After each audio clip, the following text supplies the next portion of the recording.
Hello everybody. Let us start chapter number 2 of our economics portion.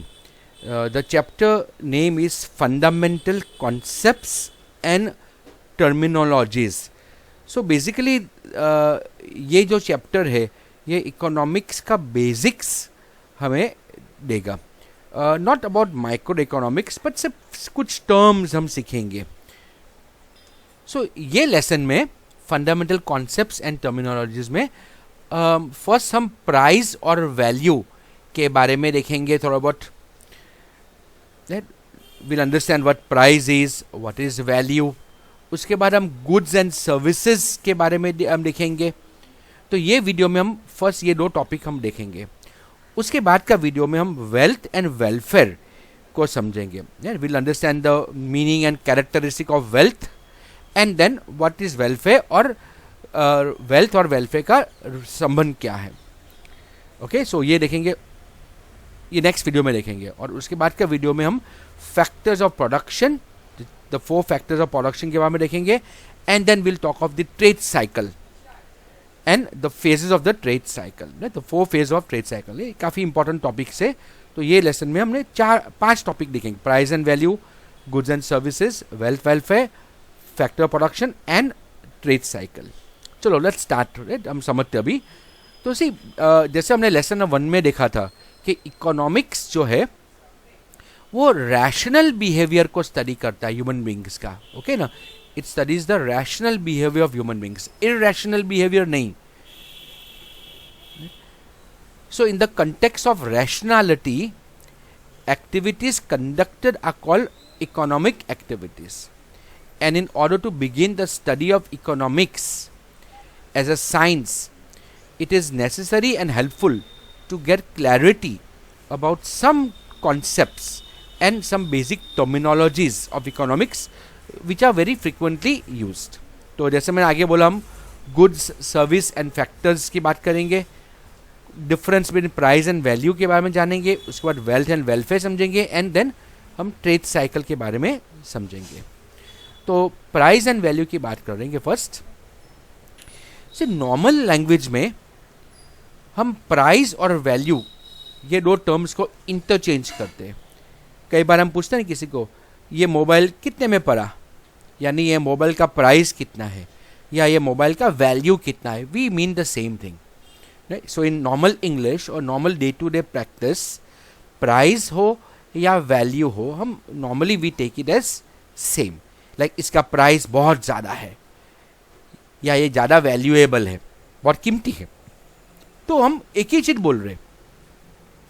लेकिन economics में price and value का concepts different है. Please remember this. In economics price का meaning अलग है and value का meaning अलग है. So let us understand first the concept of value. See ગુજરાતીમાં या हिंदी में વેલ્યુ એટલે મૂલ્ય કહીએ આપણે અને પ્રાઇસ એટલે ભાવ કહીએ. Right. So value can be understood by from two viewpoints. First viewpoint है वैल्यू का from the viewpoint of use, इसको यूज वैल्यू बोलते हैं. And second viewpoint from the viewpoint of exchange, so इसको exchange value बोलते हैं. तो use value and exchange value. अगर हम यूज वैल्यू की बात करें, so the use value is determined by the usefulness of a commodity. क्या याद रखेंगे? The word usefulness to a consumer. Commodity की यूजफुलनेस कंज्यूमर के लिए for performing his various needs. For example food, water, sunlight सब का use value है ना. They have a actually high use value है. इवन फूड, वाटर, इसके बिना हम जी नहीं पाएंगे. तो यूज वैल्यू है, यूजफुलनेस है. तो वर्ड क्या है? Usefulness. Right.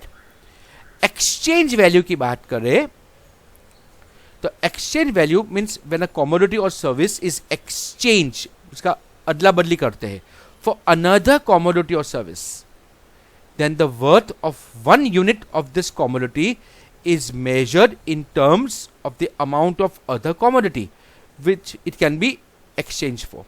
The such worth is called exchange value. आपने एक word सुना होगा, the word called barter. Before money was invented, barter system था. There was a barter system, meaning सामान के बदले सामान. आपके पास चावल है, मेरे पास गेहूं है, आप मुझे 1 किलो चावल दो, मैं आपको शायद 750 ग्राम गेहूं दे दूंगा. सो बार्टर सिस्टम था. तो यहाँ पे एक्सचेंज वैल्यू मीन्स एक गुड्स और सर्विस के बदले दूसरा आपको कुछ कॉमोडिटी मिला है. नाउ इन दिस केस जब आप मनी के साथ एक्सचेंज कर रहे तो वो भी एक्सचेंज ही हुआ ना. We give goods and service, बदले में मनी ले रहे, सो वो भी एक्सचेंज ही है ना. और ये एक्सचेंज वैल्यू डिसाइड होता है. चलो अभी यूज वैल्यू और एक्सचेंज वैल्यू का हम रिलेशनशिप को स्टडी करते हैं. See if a commodity has high use value, देखो उसका यूजफुलनेस ज्यादा हो, इट इज नॉट नेसेसरी कि उसका एक्सचेंज वैल्यू भी हाई हो. याद रखना, यूजफुलनेस ज्यादा हो डज नॉट मीन उसका एक्सचेंज वैल्यू भी हाई है. एग्जाम्पल ले, आप ऑक्सीजन के बिना जी पाएंगे? यूजफुलनेस ऑफ ऑक्सीजन बहुत ज़्यादा है, तो oxygen has very high use value. लेकिन आप ऑक्सीजन को एक्सचेंज करके देखो, क्या कीमत होगा? कुछ नहीं. चलो पानी की बात करें, पीने का पानी का बहुत यूज वैल्यू है, लेकिन एक्सचेंज वैल्यू 10 रुपये में लीटर. इसे ना बहुत कम एक्सचेंज वैल्यू है, वो भी मिनरल वाटर ले तो, वरना पानी के परब में तो फ्री में मिलेगा. बट एक्सचेंज वैल्यू की बात करें, if a commodity has high exchange value, then it surely has some use value. याद रखने का, use value high हो तो जरूरी नहीं है कि exchange value नहीं है होगा, लेकिन अगर exchange value अगर high हो तो use value होगा ही उसका, राइट? याद रखना, exchange value is determined by the scarcity of a resource. The word क्या है? Scarcity, कमी of a resource in relation to its need or use, meaning scarcity of supply in relation to demand. यही economics का मूल है ना, economics का base वही है, study of the supply and demand. Right? Scarcity in relation to supply compare to the demand, right? Scarcity of supply in relation to demand. So goods are demanded if they have some use value. अभी ये है ना कि use value हो तो उसका demand होगा, लेकिन उसकी स्कैसिटी अगर हो, if they are scarce in supply in relation to the demand, और सप्लाई हो लेकिन वो सप्लाई कंट्रोल्ड अगर हो, if it is controlled by a few people, then they have higher exchange value. right? Supply हो लेकिन सप्लाई किसी के पास, लेक्सी पेट्रोलियम की बात करें, पेट्रोलियम का सप्लाई गल्फ कंट्री के पास है, उनके पास स्टोर है, तो सऊदी अरेबिया और यूएई के पास पेट्रोलियम है उनके पास, तो उनके पास है, लेकिन उनका सप्लाई वो उनका कंट्रोल में, इसलिए उसका वैल्यू बढ़ता है. एग्जांपल लेके तो precious metals and diamonds. Precious metals and diamonds का यूज वैल्यू है, एट द सेम टाइम वो स्कैर्स है, उनकी स्कैसिटी है, सप्लाई कम है, इसलिए उनका एक्सचेंज वैल्यू बढ़ जाता है. On the other hand, if goods are highly useful लेकिन उनका सप्लाई अनलिमिटेड हो, जैसे एयर की बात करें या वाटर की बात करें, then they do not have exchange value, और they may have very low exchange value. Like air and sunlight. Sunlight कितना यूजफुल है ना, तो सनलाइट कितना यूजफुल है, फिर भी वो अनलिमिटेड है, सप्लाई उसका अनलिमिटेड है, तो उसका एक्सचेंज वैल्यू कोई नहीं है. अब कोई मार्केट में सनलाइट को बेचेगा नहीं ना. You don't say 1 kilo sunlight या 1 लीटर सनलाइट या 1 घंटे के लिए सनलाइट लेने के लिए 10 रुपया, ऐसा कोई चार्ज नहीं होगा ना. वाई? बिकॉज उसका सप्लाई अनलिमिटेड, तो यूज वैल्यू होने के बावजूद भी सब एक्सचेंज वैल्यू नहीं है. चलो अभी कुछ काम करते. In earlier times even water was a good with high use value but no exchange value.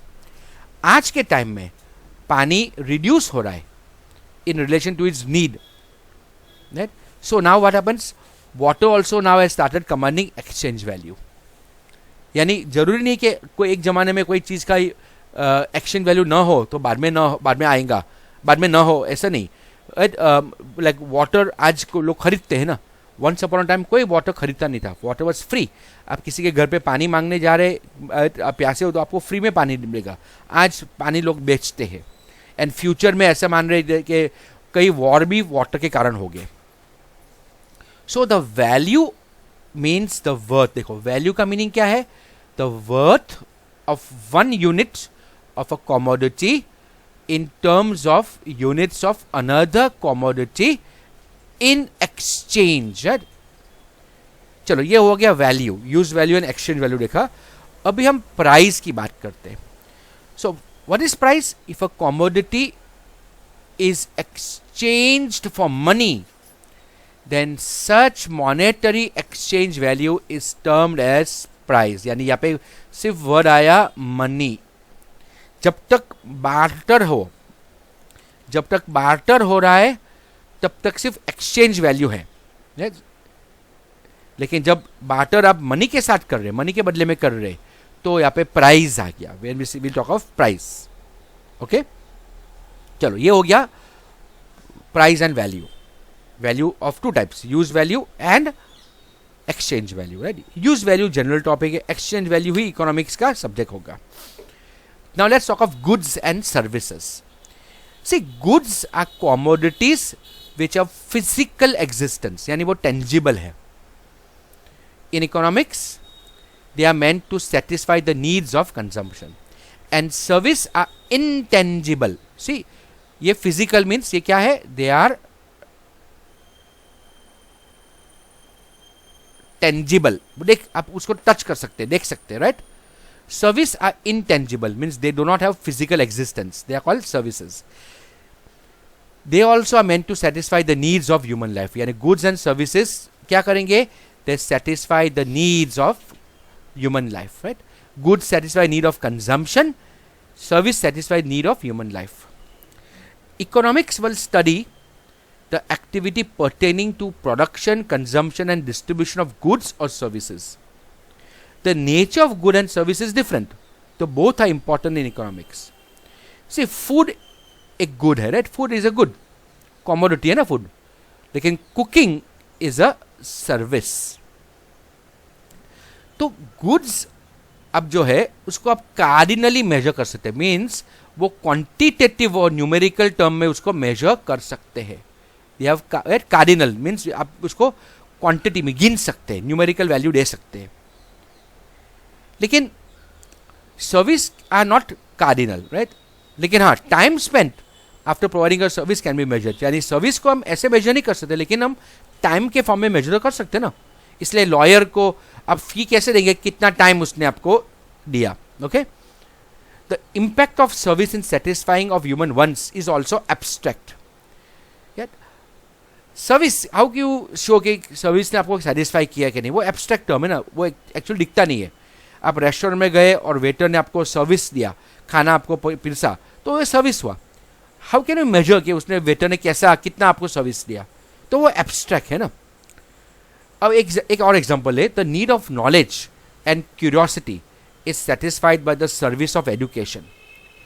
लेकिन the exact contribution of the service of education in knowledge creation is abstract. हो सकता है कि दो स्टूडेंट है, एक स्टूडेंट एजुकेशन, दोनों एक ही क्लास में एक ही साथ में एजुकेशन ले रहे, एक को उसका फ़ायदा हो भविष्य में, दूसरे को कोई फ़ायदा ना मिले. एक को मिला कुछ नॉलेज, दूसरे ने नॉलेज लिया ही नहीं या कैपेसिटी नहीं लेने का, तो वो एब्स्ट्रैक्ट है ना. See, a book is good but it may be possible, see a book may be good, it may be possible to tell about the amount of information obtain from a book. चलो, let's talk of the types of goods. तो goods can be either physical यानी tangible और intangible. See, physical goods, tangible, intangible goods, service, right? So some goods have physical existence like ball, bat, television, etc. So we can be measure them. उनको आप measure कर पाएंगे. Some goods do not have physical existence, so we cannot measure them cardinally and उसका measure numerically measure नहीं कर पाएंगे. So they are called services. Got it ना? Physical goods are goods. Intangible goods are the services like education, medical consultancy, music का सुनना, cooking, etc. ये एक प्रकार हुआ. दूसरा है non economic goods and economic goods. Goods which do not command economic exchange value are called non economic goods. Use value हो सकता है, दे मे बी यूजफुल, लेकिन एक्सचेंज में आपको पैसा नहीं मिलेगा या कोई और गुड नहीं मिलेगा, तो they are non economic goods. They are abundant in supply and they do not go through the economic process of production and distribution, though they are consumed by people like sunlight, air, etc. तो वो non economic goods है. Economic goods have exchange value, so they are called economic goods, right? Market में उनका exchange value है.